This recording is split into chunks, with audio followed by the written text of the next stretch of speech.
हाँ जी, कक्षा 12 वालों, कहाँ चले? पूरे दिन रील स्क्रॉल करते रहते हो और कहते हो समय नहीं है। आज 10 मिनट मेरे कैसे निकाल लो। 10 मिनट के अंदर तुम्हारा पोइट्री में सेंट्रल आइडिया वाला जो गम है और दुख है खत्म ही कर दूंगा। आ जाओ फिर।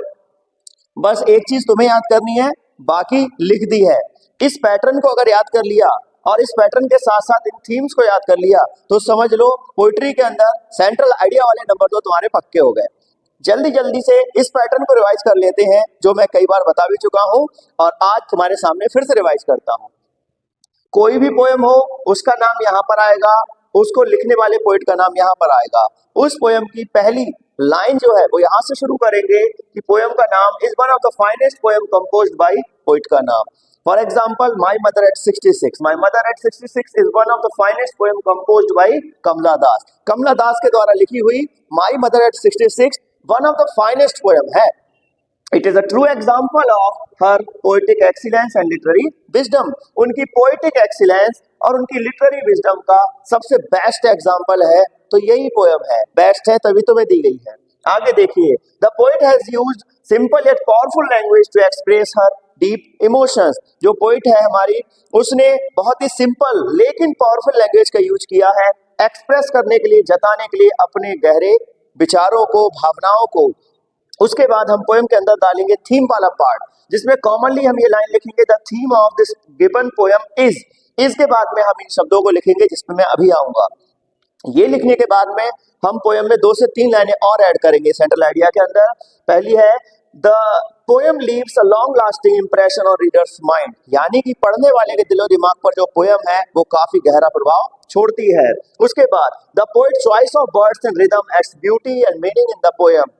पोइट का चॉइस ऑफ वर्ड और रिदम इस पोएम के अंदर ब्यूटी और मीनिंग को ऐड करता है। और पोएम को हम खत्म करेंगे इस लाइन के साथ, the poet deserves appreciation for creating such a memorable piece of art. जो हमारा कवि है वो एप्रिसिएशन यानी प्रशंसा का पात्र है इतनी बेहतरीन कला का नमूना बनाने के लिए। आपको जब भी ये लिखना है तो ध्यान का रखना है कि मैंने आपको ये अलग अलग लाइंस में लिखाया है, लेकिन आपको लाइंस में नहीं, आपको पैराग्राफ के हिसाब से एक लाइन जैसे खत्म हो वैसे अगली लाइन को ऐड करना है। साथ ही साथ आपको ध्यान रखना है, कई जगह पर मैंने द पोइट ही लिखाया है, वहां पर आप द पोइट की जगह उस पोइट का नाम भी ऐड कर सकते हैं, तो आपके सेंट्रल आइडिया में खूबसूरती और बढ़ जाएगी। अब आपके कोर्स में जितनी भी पोएम्स है उनमें से जो सबसे मोस्ट इंपॉर्टेंट पोएम है, टॉप 3 1 2 3 ये वाली है। इसके अलावा चौथी पोएम मैंने ऐड कर दी है, इन केस ऑफ इमरजेंसी। अगर आपको माई मदर एट 66 का सेंट्रल आइडिया लिखना है तो आप मेरे दिए हुए फॉर्मेट में पोएम के नेम की जगह लिखेंगे माई मदर एट 66 और पोइट के नेम की जगह लिखेंगे कमला दास। और बाकी सब सेम उतारने के बाद जब आप थीम वाले पोर्शन पे पहुंचेंगे तो आप इस पोएम की थीम में हम क्या लिखेंगे, theme of the given poem is the fear of loss and separation related with ageing, यानी कि अपनों को खोने का और अपनों से दूर होने का दुख ही इस कविता की मेन थीम है, और जो रिलेटेड है किसके साथ, एजिंग यानी बूढ़े होने के साथ। It captures the painful realisation of a daughter seeing her mother grow old and frail. साथ ही साथ ये कविता कैप्चर करती है उस पेनफुल रियलाइजेशन को जो एक डॉटर यानी बेटी को होता है। कब होता है, जब वो अपनी माँ को देखती है बूढ़ी और कमजोर होते हुए। केवल ये 2 लाइंस आपको ऐड करनी है इस पूरे फॉर्मेट में और बाकी सबको सेम टू सेम छापना है। आपका पहली पोएम का सेंट्रल आइडिया 100% परफेक्ट तैयार। अब आते हैं अपनी सेकंड पोएम पर जो है कीपिंग क्वाइट, लिखी है पाब्लो नेरुदा ने। तो आप यहाँ लिखेंगे कीपिंग क्वाइट, यहाँ लिखेंगे पाब्लो नेरुदा। सारी सेंट्रल आइडिया की लाइन सेम टू सेम लिखेंगे। थीम वाले पार्ट में आकर आप लिखेंगे theme of the given poem is self introspection and universal brotherhood. Theme क्या है, आत्म अवलोकन और यूनिवर्सल ब्रदरहुड यानी कि सार्वभौमिक भाईचारा। साथ ही साथ आप एक चीज और ऐड करेंगे, क्या, the poet advocates for a moment of silence and stillness. Poet कुछ पल की शांति की भी वकालत करता है, किस चीज के लिए, to understand our self better, खुद को और बेहतर समझने के लिए। और साथ ही साथ किस चीज के लिए अर्ज करता है, to stop the madness and violence of the world. इस दुनिया की अंधी दौड़, साथ ही साथ इस दुनिया में चल रहे वायलेंस यानी कि हिंसा को रोकने के लिए भी वो हमसे अर्ज करता है। ये 2 लाइंस आप इसमें ऐड कर दो और यहाँ पर कवि और कविता का नाम लिख दो, हो गया पोएम का सेंट्रल आइडिया। क्या इसमें कठिन है, आगे आते हैं। अगर आपको ए थिंग ऑफ ब्यूटी का सेंट्रल आइडिया लिखना है, पोएम के नाम की जगह थिंग ऑफ ब्यूटी, पोइट के नाम की जगह जॉन कीट्स लिखेंगे। थीम वाले पोर्शन में क्या लिखना है? Theme of the given poem is about the eternal Joy provided by nature. पूरी की पूरी थीम किस बात पे है? नेचर के द्वारा प्रोवाइड किया हुआ इटर्नल जॉय, हमेशा हमेशा चलने वाला आनंद जो नेचर हमें देती है, उसके बारे में थीम है। कीट आर्ग्यू करते हैं that a beautiful thing is a constant source of happiness that never fade. Keats इस बात को लेकर आर्ग्यू करते हैं कि एक जो सुंदर चीज है प्राकृतिक रूप से, वो कभी भी फेड नहीं होती, वो हमेशा कांस्टेंट, हमेशा रहने वाला एक स्रोत रहती है। किसका? खुशी का, जो कभी खत्म ना हो। साथ ही साथ एक लाइन और ऐड करेंगे, क्या? It acts as a healer for all gloom, suffering and disappointments in our life.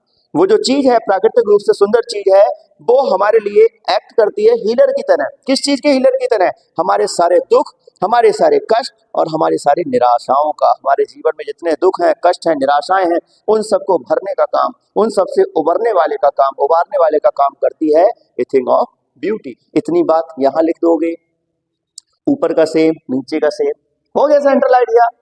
अब आते हैं चौथी पोएम पर। हालांकि आप 3 याद कर लो, आपका किला फतेह है, लेकिन फिर भी फॉर बैकअप चौथी भी पोएम देख लो, aunt Jennifer tiger by Adrienne Rich. आप यहाँ लिखेंगे आंट जेनिफर टाइगर, यहाँ लिखेंगे एड्रेने रिच। थीम वाले पोर्शन में लिखेंगे the theme of this given poem is gender oppression and the constraints of married life. लैंगिक असमानता और वैवाहिक जीवन की समस्याएं और तनाव, ये इसकी मेन समस्या है। आगे एक लाइन और ऐड करेंगे, क्या लिखेंगे? The tiger is the symbol of freedom and bravery. जो टाइगर है वही तो असली सिंबल है, वही तो प्रतीक है किस चीज का? फ्रीडम और ब्रेवरी का, यानी कि आजादी का और बहादुरी का।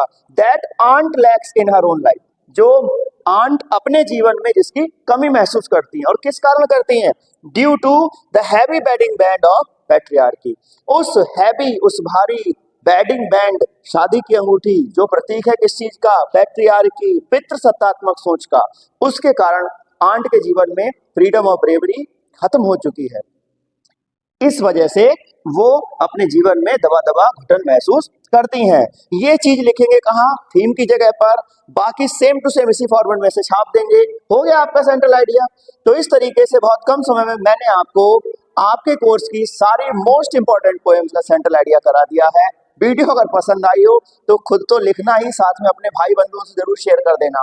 बहुत से बच्चे इतने मतलबी होते हैं, काम की चीज देख तो लेते हैं लेकिन आगे शेयर नहीं करते हैं, सोचते हैं मेरे नंबर बढ़ जाए, दूसरे के ना बढ़े। अरे भाई, मैं ये वीडियो इसलिए नहीं बना रहा हूँ कि इसमें मेरा फायदा हो, मैं ये वीडियो बना रहा हूँ ताकि तुम सब तक मैं वो ज्ञान पहुंचा सकूं जो मेरे पास है। मुझे तुमसे कोई रुपए नहीं चाहिए, मुझे तुमसे कोई पैसा नहीं चाहिए, मुझे चाहिए बस इतनी चीज कि हर बच्चा जो भी मेरी वीडियो को देख रहा है वो अपना मैक्सिमम आउटपुट दे सके। वो जितने भी नंबर लाने को हो, उसमें अगर मैं 10 नंबर भी बढ़वा सका तो ये मेरी बहुत खुशनसीबी होगी। तो बच्चों, मेरी वीडियोस को जितना हो सके शेयर करो ताकि और बच्चों तक ये वीडियोस पहुंच पाए। Thank you very much. मिलूंगा जल्द ही किसी नए टॉपिक के साथ।